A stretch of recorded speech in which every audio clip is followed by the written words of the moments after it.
They hunted in the dark. They walked among us. The true story. Okay, let's unpack this. For centuries, they've lurked in our shadows, right? Fueled our nightmares, dominated stories, folklore, movies, everything. Vampires. Vampires, yeah. These creatures of the night, the thirst for blood, eternal life. They just have this strange, enduring hold on us. You've probably been fascinated by them. I know I have. Who isn't, really? And you likely picture a certain image, don't you? The cape, maybe the castle, fangs glinting. Totally. Bram Stoker's Dracula, basically. Right. But what if the real story, the actual origins of this whole terrifying idea? Yeah. What if it's far more grounded, rooted in, actual human fear, disease, massive misunderstandings, maybe even more tragic than the fiction we know? That's exactly what we're diving into today. You've shared this incredible stack of sources with us, articles, historical research, notes. It traces the legend across time, across continents. So our mission here is to go beyond those familiar tropes, the capes and castles, and really dig into the true historical roots. We want to uncover the real fears, the cultural mix-ups, the actual events that fueled this chilling idea for centuries. It's quite a journey. We're talking ancient whispers of night demons way back, then plunging into the grim realities of medieval Europe, disease, death. Yeah, those sources paint a bleak picture there. Definitely. Then we move into these intense documented panics in the Balkans, official investigations even, and finding echoes of all this fear in places you might not expect, like rural New England. It sounds like this incredible mashup of history, folklore, medicine, even psychology, maybe. Absolutely. It shows us how desperately people have always tried to make sense of the things they can't explain, especially death, especially when it spreads. Right. Contagion must have been terrifying without germ theory. Exactly. And as we get into this material, you'll see how those attempts to explain those really horrifying misinterpretations, they didn't just create a myth. They solidified a very real belief that the dead could actually rise and, prey on the living. So this deep dive connects the dots, basically. The historical accounts, cultural beliefs, the medical insights from your research. Yes, it's all about understanding the why and the how. How did this powerful, terrifying myth even begin? So let's set the stage and just jump right in. Okay, sounds good. Yeah. So before we get anywhere near the suave, caped figure, we need to go way, way back. It turns out humanity has been wrestling with this idea for ages, something dark, malevolent, preying on the living, usually at night. The sources really emphasize these ancient echoes. That's spot on. If you look at the earliest civilizations, Mesopotamia, for instance, you find these figures. They aren't called vampires, not in our sense, but they embody concepts that become absolutely central later on. These are primal fears given shape. And the sources mention Lilith specifically. Lilith is a really good example from Mesopotamian tradition, yeah. A night demon, often shown preying specifically on infants. Ooh. So right there you've got this malevolent being tied to darkness, active at night, targeting the vulnerable, causing harm, death. That's a deeply unsettling fear, protecting your child in the dark. It really is. And then you have the Ikimu, from Akkadian belief.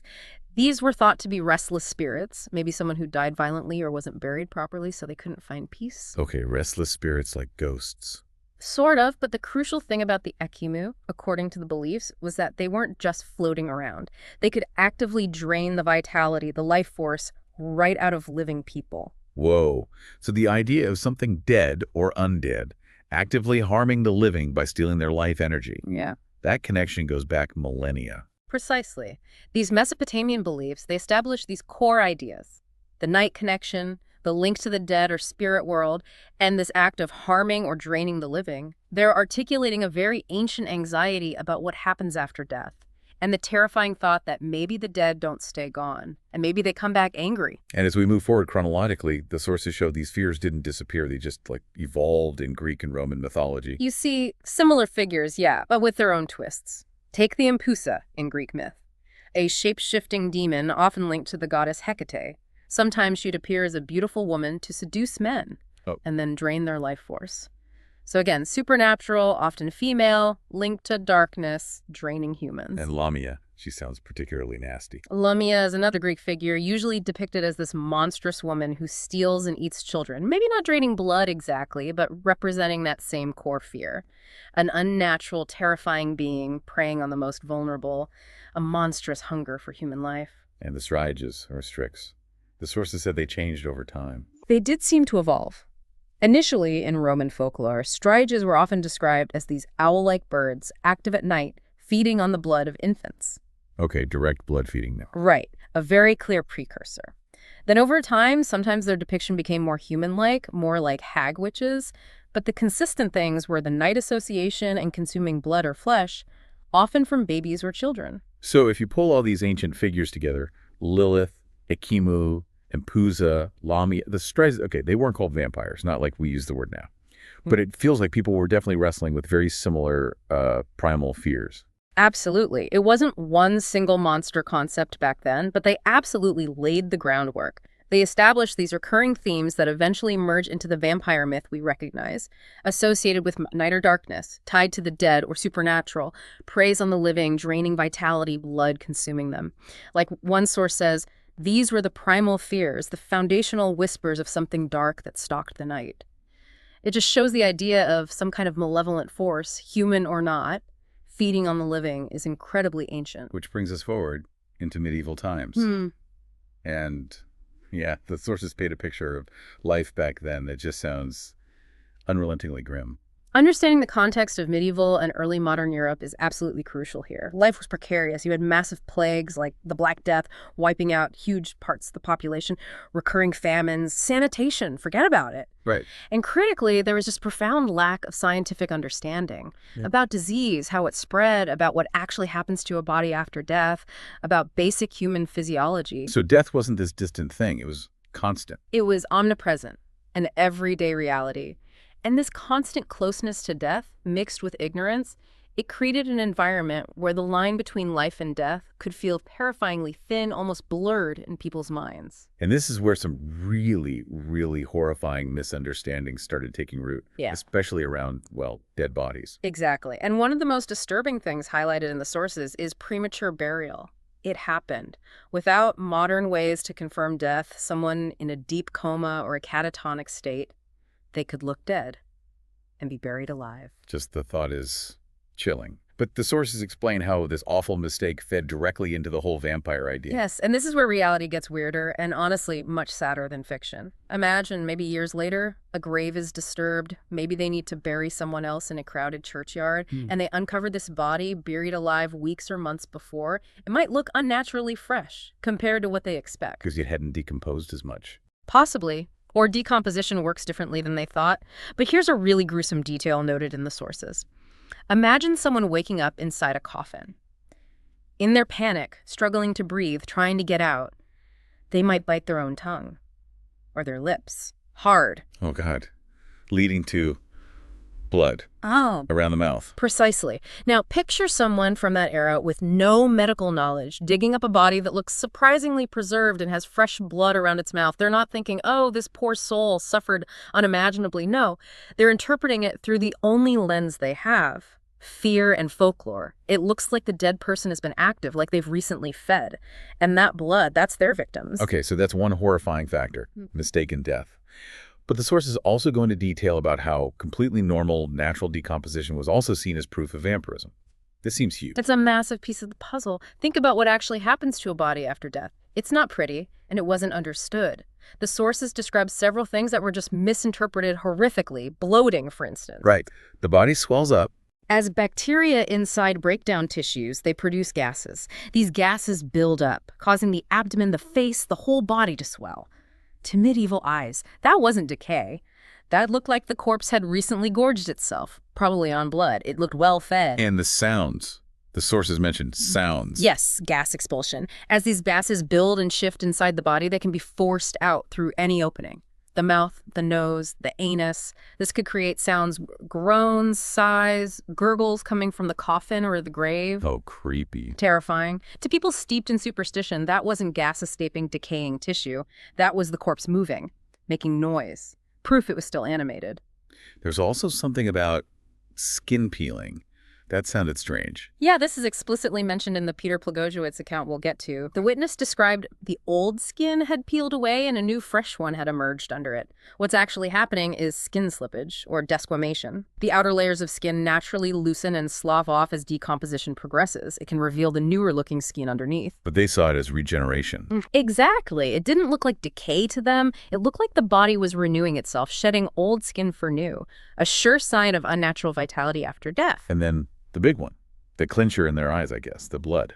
Right. This was often the most cited, most terrifying piece of evidence. As tissues break down, and due to pressure from those internal gases, or just the position of the body, fluids, including liquefied blood, can be purged, forced out of the mouth, the nose, other orifices. So finding blood coming from a corpse Was seen as absolute, undeniable proof.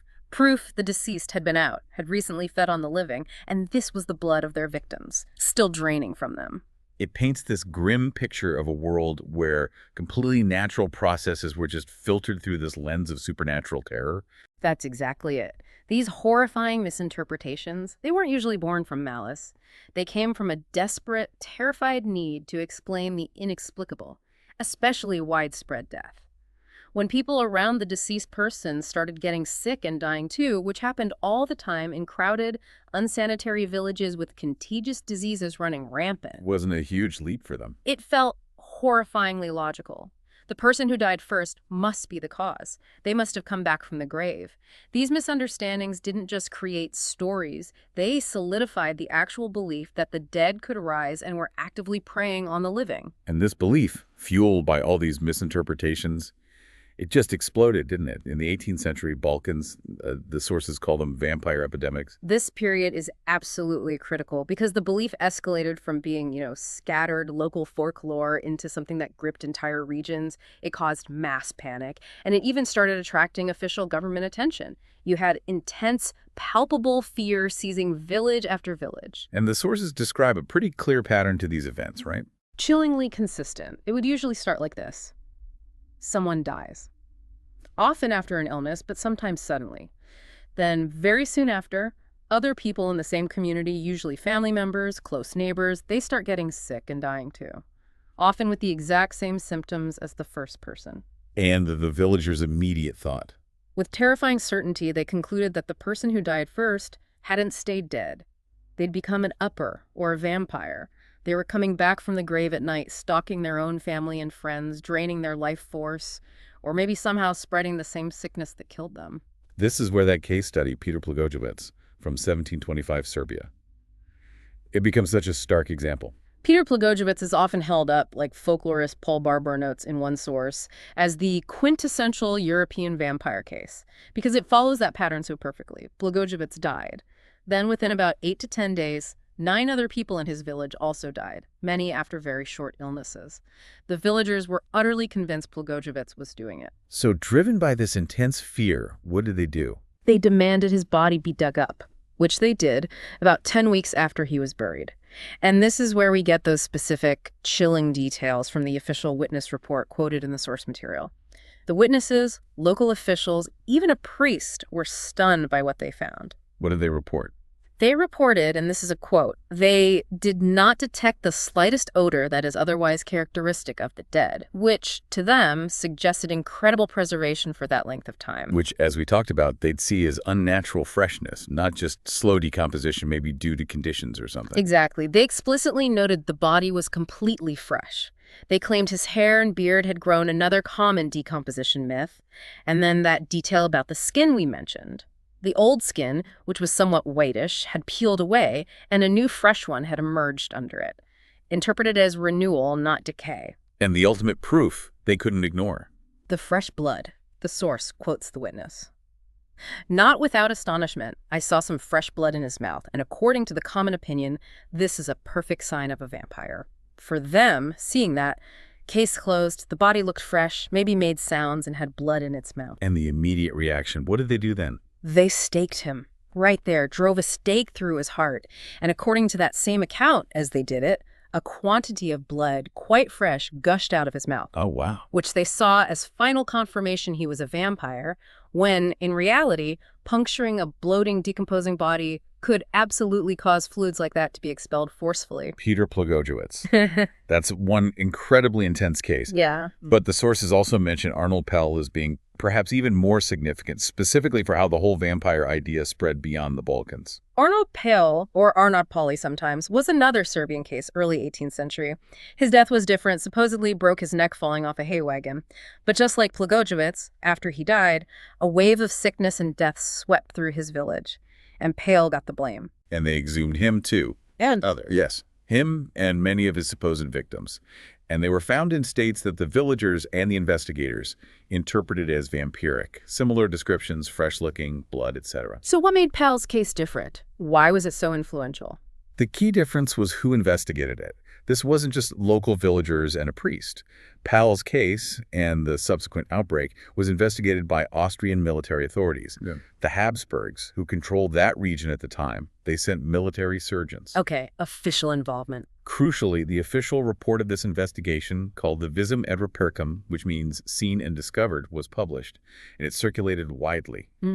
All across Western Europe. Wait, so these government reports detailing the gruesome exhumations, the descriptions of the bodies, the staking, beheading, they became like accidental promotional material for the vampire superstition? That's precisely what happened. These official, supposedly rational inquiries, written up by surgeons and officers, lent this bizarre kind of credibility to the village fears. Suddenly, educated people in Vienna, Paris, London are reading these detailed accounts of seemingly fresh corpses, blood, staking ritual. That's somewhere skeptical. Oh, definitely. There were debates. But the sheer detail, the official stamp on it, it meant the vampire superstition was suddenly being taken seriously, or at least discussed seriously, by a much, much wider audience than ever before. It jumped from Balkan folklore into the European consciousness. And those methods mentioned in the sources, staking, decapitation, burning the body, even using garlic, they stopped being just folk practices. They became methods described in official state documents, used during these terrifying, fear-driven, public, sometimes state-sanctioned acts of desecration. It solidified the how-to of dealing with a suspected vampire in the public mind. And this superstition, amplified by these reports circulating everywhere, it didn't just stay contained in Europe, did it? It crossed the Atlantic. It did. After taking root more strongly in Western Europe, partly thanks to those Balkan reports, the fear, the folklore, the rituals, they migrated with settlers to the New World. And they found particularly fertile ground in parts of rural New England, where they became tragically tangled up with a specific devastating disease. Right. The sources really highlight tuberculosis being linked to these New England vampire panics. Tuberculosis, or consumption, as it was usually called then, was rampant. It was terrifying in rural areas right up through the late 1800s. The sources specifically mention Rhode Island having a lot of these cases. It was a disease that often hit families hard, multiple members, one after another. And how did consumption, this lung disease, get conflated with vampirism? Well, the symptoms just align so tragically well with the existing superstition people brought over. Tuberculosis victims slowly became terribly gaunt, pale, weak. They literally looked like they were wasting away, as if their life force was being drained. Okay, I can see that connection. They'd often cough up blood, sometimes quite a lot, which could leave visible blood stains on their lips, their bedclothes, handkerchiefs. Right. Blood again. And its highly contagious nature, which wasn't understood as being caused by bacteria back then. It would frequently spread through close-knit families living in close quarters, killing one person, then months or years later, another, then another. So if your brother died of consumption, looking wasted and maybe coughing blood, and then you started getting weak, pale, coughing, you wouldn't think I caught his germs. You'd think. You'd think he's coming back. He's not truly dead. He's somehow draining your life, literally consuming you from the grave. That was a chilling, desperate conclusion they reached. And the actions they took, digging up bodies, desecrating them, often burning the heart that was about stopping the vampire relative. It was a frantic, horrifying, misguided attempt to protect the living, to stop the supposed vampire, their own deceased family member, from feeding on them and making them sick too. The sources give some really poignant and disturbing examples from New England, like Frederick Ransom in Vermont, 1817, a Dartmouth college student even. His case is striking, yeah, because it shows this wasn't just, illiterate peasants. Frederick Ransom died of consumption. His father, from a respected family, likely educated to some degree, he became convinced Frederick was the cause of the illness lingering in the rest of the family. The source mentions the father had Frederick's body dug up, his heart cut out, and burned in a blacksmith's forge. Wow, in a blacksmith forge. And the tragic irony is captured by his surviving brother, right? Absolutely. Daniel Ransom, Frederick's brother, actually survived consumption himself and lived into his 80s. He wrote about that whole event later. The source quotes him saying the ritual did not prove a remedy, for mother, sister, and 2 brothers died afterward of consumption. So sad. It didn't work because it wasn't supernatural. Exactly. Daniel's own survival is this quiet, heartbreaking testament that the real killer was disease, not his brother's ghost. There's also that case people talk about today, Nellie Vaughan in Rhode Island, buried in 1889. The sources do mention Nellie Vaughan, yeah, buried in West Greenwich, Rhode Island. But the folklorist Michael Bell, who's cited in the material, he thinks her current reputation as a New England vampire is probably more of a modern thing, like a legend that grew up later. He doubts her actual contemporaries accused her or dug her up. Really? So why the modern superstition around her grave then? What do the sources suggest? Bell points to maybe some confusion with a more famous nearby case, Mercy Brown. She died around the same time, same age, and her case definitely involved accusations of vampirism and exhumation, heart burning, the whole deal. So maybe Nellie's story got mixed up with Mercy's over time. Okay. And honestly, as the sources also hint, that gravestone epitaph probably doesn't help matters for modern visitors. It is admittedly kind of creepy. I am waiting and watching for you. Easy to see how that fuels spooky stories today. Yeah, that would do it. The sources also note a case suggesting this fear crossed racial lines. Bristow Congdon's child in Rhode Island. This one's significant. Folklorist Michael Bell is quoted pointing out that Bristow Congdon is described in records as black, suggesting he was likely African-American or possibly American Indian. He and several of his children died of tuberculosis. And the source recounts that one of his children's bodies was indeed exhumed and the vital parts were burned, according to the standard vampire superstition. What's the importance of that? Bell notes it's the earliest case he found suggesting this specific European vampire tradition was adopted across racial lines in New England. It just shows how deep and pervasive this fear of consumption, of the dead returning, really was. It gripped entire communities, regardless of background. And one more case, Annie Dennett, New Hampshire, 1810. Annie Dennett died of consumption, age 21. Her family, desperate because her father was also sick with TB, they followed the superstition. They dug up her body. And what's revealing about this one?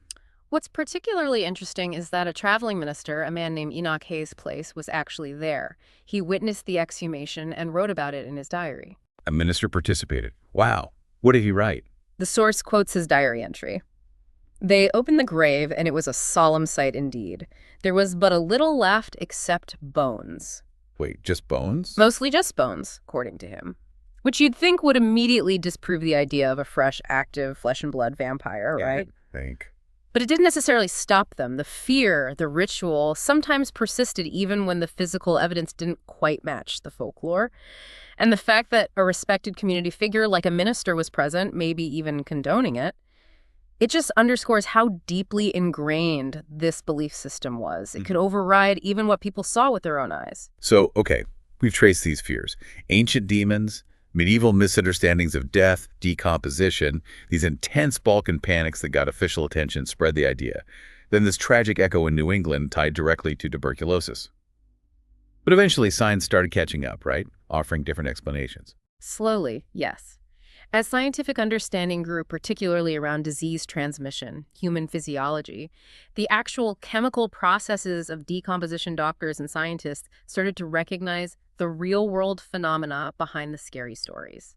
It didn't instantly kill the belief, not by a long shot, but it began to offer rational alternatives to the supernatural. And the sources point to some specific medical conditions whose symptoms look uncannily like vampire traits. Absolutely. Many of the terrifying things people reported in the supposed victims or observed in the exhumed bodies, they align remarkably well with symptoms of known medical conditions.